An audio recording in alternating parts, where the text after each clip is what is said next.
For 4 years, the Bank of International Settlements, their innovation hub, worked with China, Hong Kong, Thailand, and the UAE in development of what's called Project Mbridge. Project Mbridge is a cross-border payment system that allows countries to trade central bank digital currencies across this platform, without interference from SWIFT.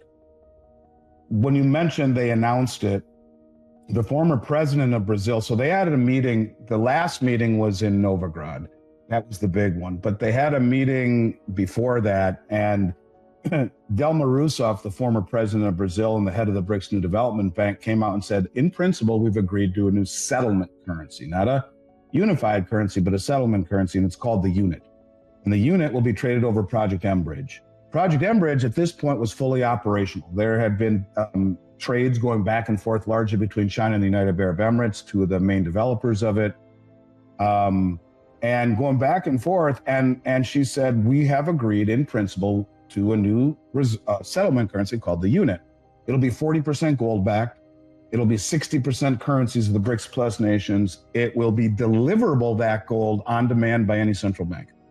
So it was, in essence, the ability for these countries to strengthen their own ecosystem, their own economies, trade with one another, where if I'm China, I can buy oil from the United Arab Emirates, pay for it in yuan, and then settle any imbalances in the unit, is kind of the way that it was going to work. And so it sounded like a great deal. They said, in principle, we've agreed to it. We're going to roll this out. Well, at the 12th hour, the BIS, which is a Western institution, did what I think amounts to espionage. At the 12th hour, they pulled the plug on Mbridge, and they said, Augustus Carstens is his name, I believe, and he's the acting general manager of the BIS. His tenure comes up next month, I think. He'll be replaced, but he said, look, the BIS can't be involved with any country like Russia who is using the bridge network to sidestep Western sanctions. It's as if Augustus just realized for the first time in 4 years that Russia was the R in BRICS.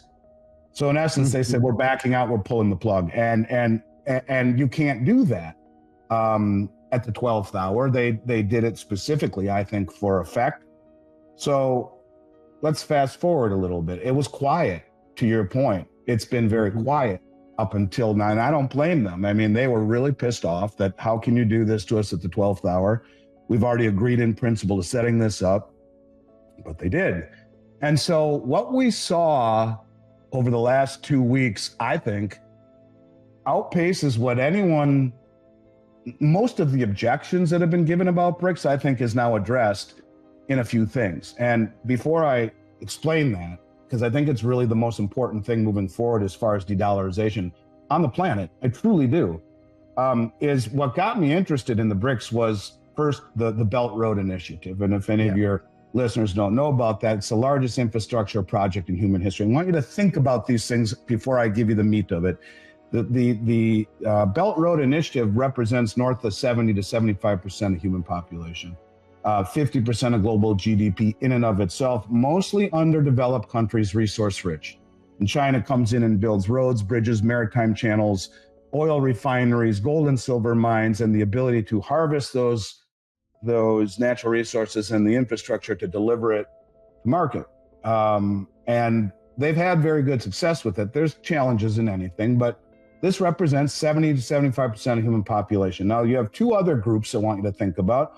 One is the Eurasian Economic Union. These are countries that end in STAN, Kazakhstan as an example. And the other is the Shanghai Cooperation Organization. These two organizations, the president of Belarus has been calling for a summit for them to be integrated into BRICS.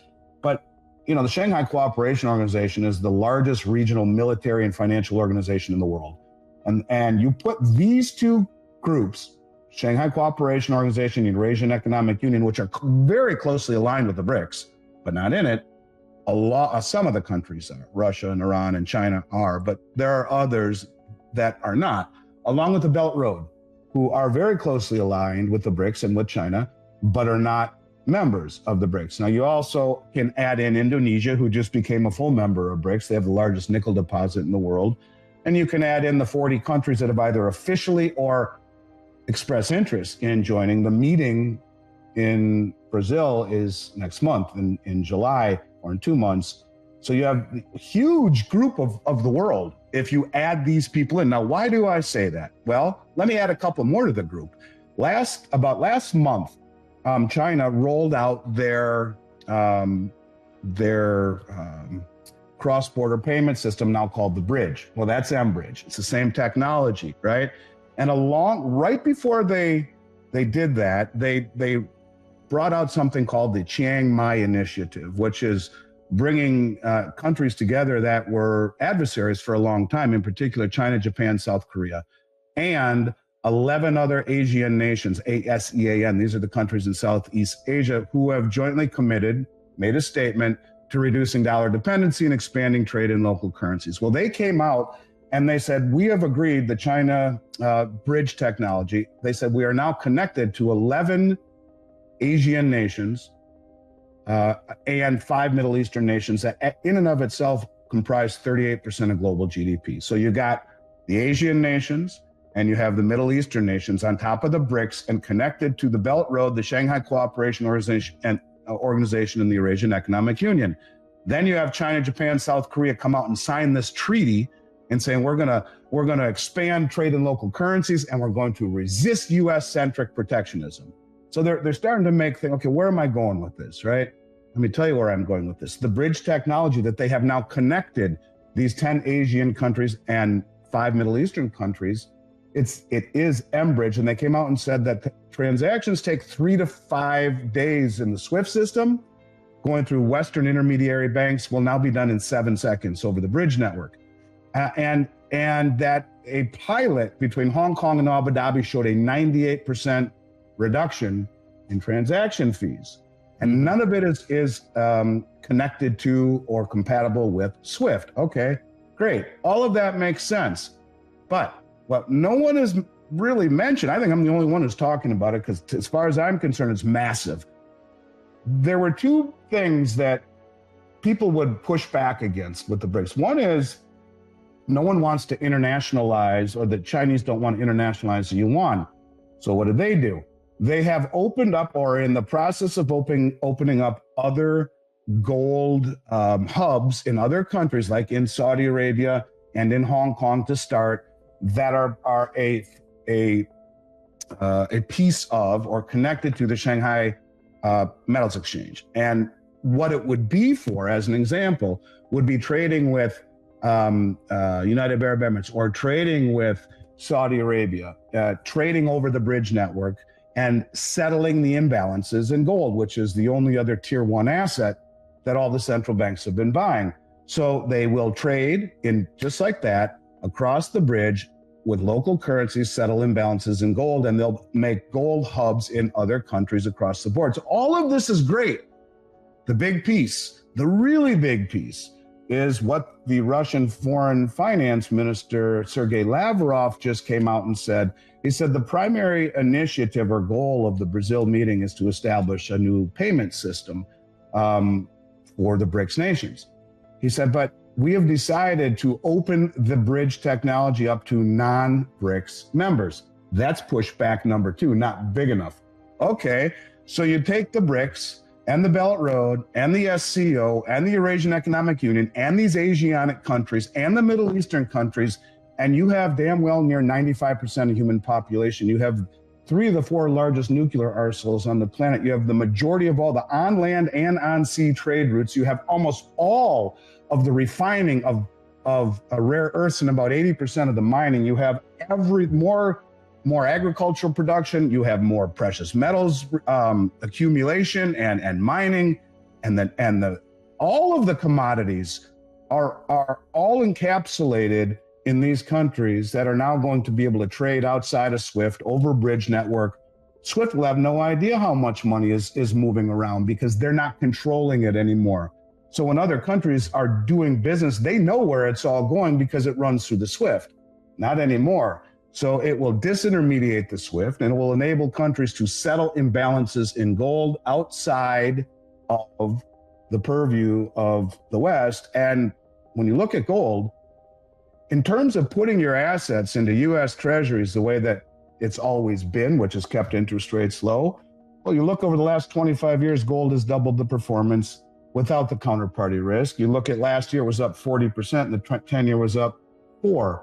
Oh, you know, it was up 10 times as much with no counterparty risk, and it's a tier 1 asset.